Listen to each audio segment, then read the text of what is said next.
Dear Madam President, Excellencies, distinguished colleagues, I'm pleased to brief the Security Council on the 18th report of the Secretary General on the threat posed by Daesh and on the United Nations efforts to support member states in addressing the threat. And I would like to thank the United Nations Office of Counterterrorism, headed by Under-Secretary General Mr. Vladimir Voronkov, the analytical support and sanctions monitoring team led by Mr. Justin Hustvedt, and all other United Nations partners for their close collaboration with the Counterterrorism Committee's Executive Directorate on the report. I also wish to acknowledge the presence of the Secretary General of the International Criminal Police Organization, Interpol, Mr. Jürgen Stock, and thank him for the close partnership that Interpol has maintained with CTED over the years. Madam President, the transnational and decentralized character of the threat posed by Daesh and its affiliates continues to demand a nimble international strategy focusing on multilateralism, information sharing, and cooperation across borders. Daesh and its affiliates are becoming more ingrained in parts of the African continent. They are exploiting the political instability and expanding their radius of influence, their operations, and territorial control in the Sahel, with growing concerns for coastal West Africa. The African continent now accounts for almost half of terrorist acts worldwide, with Central Sahel accounting for about 25% of such attacks. It is a priority of the United Nations counterterrorism architecture to support African member states and partners in addressing these trends. Meanwhile, enduring challenges persist in the Middle East and Southeast and Central Asia, with indications that Daesh is attempting to resurge in those subregions as well.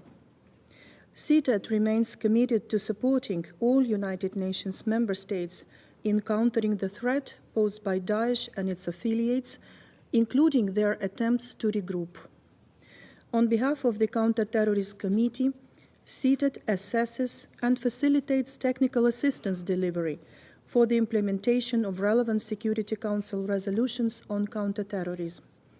Based on our recommendations and analysis, several initiatives have been implemented by United Nations Global Counterterrorist Coordination Compact entities to address the threat posed by Daesh and its affiliates. These initiatives include supporting the prosecution, rehabilitation, and reintegration of the individuals in a human rights compliant, gender responsive, and age-appropriate manner. Additionally, they involve developing technical assistance plans in support of governments' efforts to prevent and counter terrorism, such as the one recently adopted in Benin. United Nations entities are also engaged in strengthening states' capacity to prevent terrorists from acquiring weapons, protect vulnerable targets, and disrupt terrorist travel under the United Nations Countering Terrorist Travel Program. In addition, United Nations partners act to stem terrorist financing and Daesh use of information and communication technologies, develop counter-terrorist narratives, strengthen the resilience of societies, and support the reconstruction of cultural heritage sites. Madam President, among all this important work, I wish to highlight two areas of priority for CTED. First, addressing the use of new and emerging technologies for terrorist purposes. Incidents around the world demonstrate that terrorists, including Daesh, increasingly use unmanned aircraft systems for intelligence gathering and attacks. These groups' sophistication in producing small-sized and inexpensive weaponized UAS is increasing too. To address this growing concern, in December, the Counter-Terrorist Committee adopted the Abu Dhabi Guiding Principles. These non-binding principles are intended to guide member states in their responses to the threats posed by the use of UAS for terrorist purposes, including against critical infrastructure and soft targets, and provide a framework for United Nations entities to design appropriate capacity building initiatives. This year, the Counter-Terrorist Committee also expects to adopt non-binding guiding principles on preventing, detecting, and disrupting the use for terrorist purposes of new and emerging financial technologies, as well as information and communications technologies. In light of the rapid technological advances in these fields, public-private partnerships are essential to counter the use of technologies for terrorist purposes. And this is a key finding of CTED's recent analytical brief on establishing effective public-private partnerships on countering the financing of terrorism that was launched last week. Second, ensuring accountability and justice. This year will mark 10 years since the adoption of Resolution 2178 on the prosecution, reintegration, and rehabilitation of foreign terrorist fighters. Bringing terrorists to justice is an important commitment of all United Nations partners who have continued supporting accountability efforts for the crimes committed by Daesh in Iraq and the Syrian Arab Republic, as well as in the Sahel and Maghreb, and also in Europe.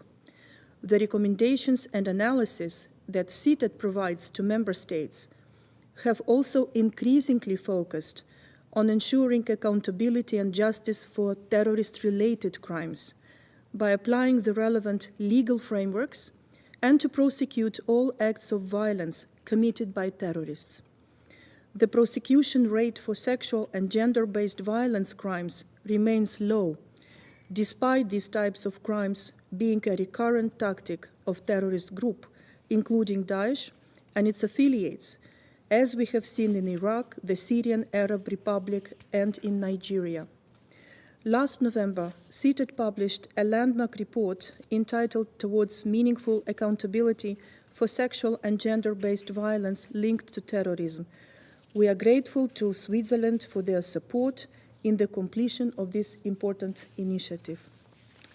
Madam President, as the threat posed by Daesh and its affiliates evolves and spreads, CTED will continue to cooperate closely with the member states, United Nations entities, international, regional, and sub-regional organizations, with civil society and the private sector.